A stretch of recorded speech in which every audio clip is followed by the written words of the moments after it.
Aujourd'hui, l'AGSPD, l'Association des journalistes en santé, population et développement, reçoit le docteur Alassane Ndiaye, c'est un médecin de santé publique, dans notre concept qu'on appelle les micris de l'AGSPD. C'est un moment, on invite un expert qui vient, qui, pendant 2 heures de temps, qui va détailler sur une problématique. Aujourd'hui, le Dr Ndiaye a parlé de la poliomyélite en montrant un peu que le virus circule et que les gens doivent faire attention. Il a été invité dans le cadre d'un partenariat que nous menons avec la Fondation Bill et Melinda Gates, qui nous permet de mener un certain nombre d'activités à Dakar et dans les régions. C'est dans ce cadre-là que nous avons reçu aujourd'hui le Dr Ndiaye et nous comptons mener des activités dans ce cadre-là. Et aujourd'hui, pour les autres jours à venir, les autres mois à venir, nous avons des activités et nous aurons d'autres invités qui vont nous parler d'autres pathologies parce qu'au Sénégal, il y a beaucoup de maladies. Les gens pensent que ce sont les maladies éliminées alors que les maladies sont là. Nous avons besoin d'avoir des experts qui vont venir expliquer pendant 2 heures de temps pour rappeler aux gens qui doivent prendre des mesures de prévention pour se protéger contre ces genres de maladies. L'Association des journalistes en santé, on est souvent au CV, on est souvent en partenariat avec le ministère de la Santé, avec les spécialistes de santé. Nous travaillons sur les questions de santé. Depuis des années, nous menons le plaidoyer contre la vaccination. Je pense que nous allons continuer à mener le plaidoyer pour aider le ministère de la Santé à sensibiliser, à informer les populations, à donner une information juste et vraie pour ce qui concerne la vaccination. Parce que la vaccination, il y a souvent une guerre d'informations.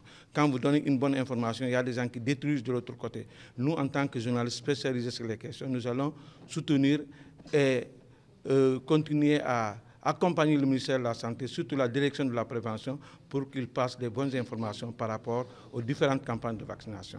Bon, merci. Donc la poliomyélite, comme vous savez, sévit encore au niveau mondial.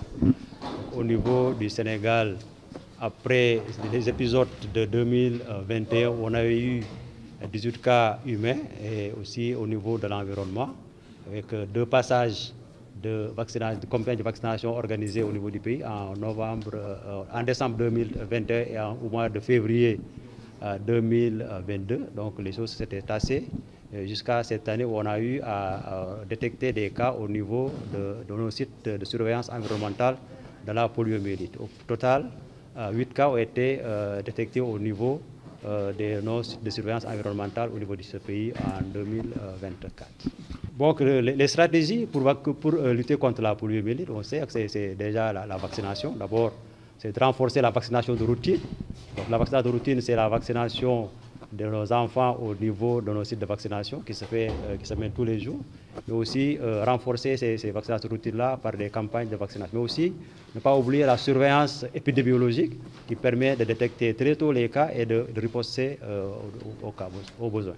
Donc les défis sont nombreux. Hein? Donc, comme je l'ai dit tout à l'heure, c'est la vaccination de routine qui est aussi la surveillance environnementale, la surveillance épidémiologique. Mais aussi, on a des défis, hein? C'est juste l'acceptation de la vaccination actuellement qui a quand même un coût qui est depuis l'avènement de la COVID-19. Donc il y a cette petite réticence-là à faire vacciner les enfants au niveau du PEV systématique, mais aussi au niveau du pays par rapport à cette vaccination. Donc nous avons des cas de refus, mais aussi la réticence. Mais c'est juste les campagnes de vaccination qui sont organisées au niveau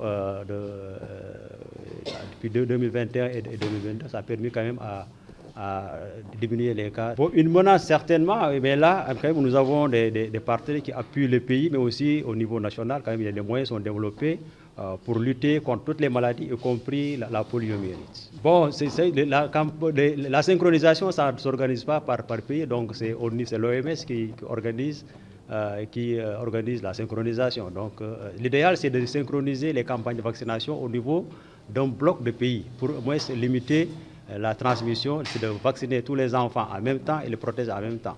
Mais ce n'est pas un pays qui se lève pour dire que je vais synchroniser la campagne avec un autre. Donc il y a l'OMS qui organise ces campagnes de vaccination en collaboration avec les pays qui sont à